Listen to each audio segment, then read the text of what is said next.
তামিম ইকবাল এতটা নিচে নামবেন ভাবতে পারেনি, তাই বলে নিজের বিজনেস পার্টনারকে দিয়ে নিজের পক্ষে মানববন্ধন করাবেন, এই দিনও আমাদেরকে দেখতে হলো।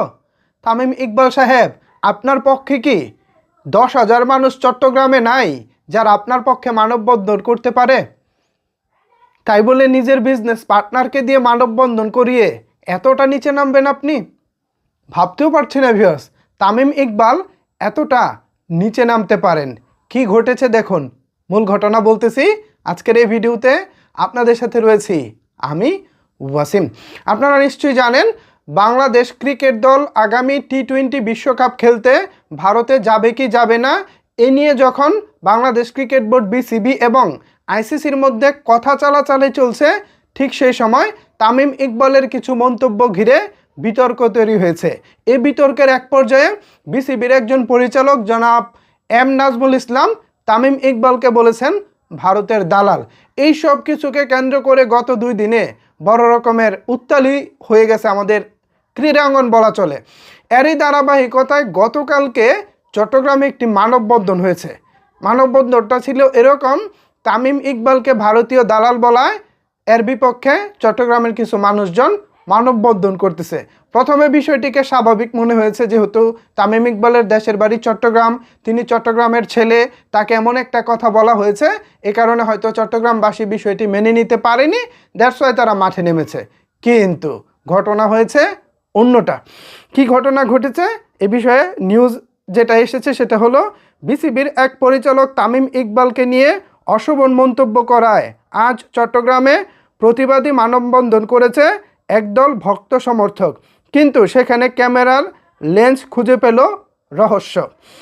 মানববন্ধনের ব্যানার ধরে দাঁড়িয়ে থাকা যুবক তামিম ইকবালের CA sports Bangladesh business partner Shahzada Abir. প্রশ্ন চলে আসে, তবে নিজের লুক দিয়েই মানববন্ধন করিয়েছেন তামিম? আসলেই কিন্তু ব্যাপারটা এরকম।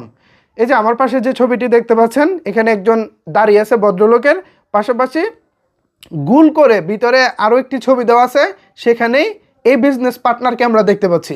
প্রথমত তামিম ইকবালকে নিয়ে যিনি মানববন্ধন করতেছেন, তিনি যেই ব্যানারটি ধরে দাঁড়িয়ে আছেন, সেটা ওই একই ব্যক্তি। তামিম ইকবালের বিজনেস পার্টনার এবং মানববন্ধন যিনি করতেছেন সেম একই। কিন্তু বিষয়টি তো আসলে এত সহজ ছিল না।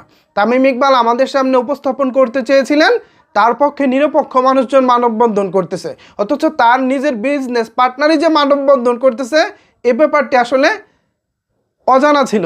কিন্তু এই ছবির কারণে সবাই এখন জেনে গেছে তামিম ইকবাল হয়তো নিজেই এই মানুষজন জড়ো করেছেন এবং তার পক্ষে মানববন্ধন করার জন্য একটা আয়োজন করেছেন।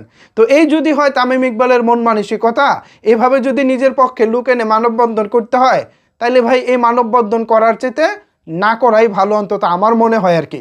তারপরেও আপনি নিজে যদি মনে করেন এটা করে আপনার আত্মসম্মান বেড়ে যাচ্ছে, আপনি যে কথা বলেছেন সেই কথা থেকে মানুষ সরে যাবে, আসলে এরকমটা না। আপনি দেশের পক্ষে অবস্থান নিলে আমরা আপনাকে স্যালুট জানাতাম, কিন্তু ক্রিকেট বোর্ডের বিরোধিতা করতে গিয়ে আপনি যেভাবে দেশের বিপক্ষে দাঁড়িয়েছেন, এটাতে আসলে কোনোভাবেই সাপোর্ট করা যায় না। সো ভিউয়ার্স, তামিম ইকবালের এই কর্মকাণ্ডকে আপনারা কিভাবে দেখছেন? এটা নিয়ে যদিও সোশ্যাল মিডিয়া অলরেডি আলোচনা চলছে, সেই আলোচনা থ্রুতে আমার এই কন্টেন্টটি বানানো। এখন এই বিষয়ে আপনাদের মতামত কি জানাতে পারেন নিচের কমেন্টস বক্সে। ধন্যবাদ সবাইকে এতক্ষণ আমার সাথে থাকার জন্য।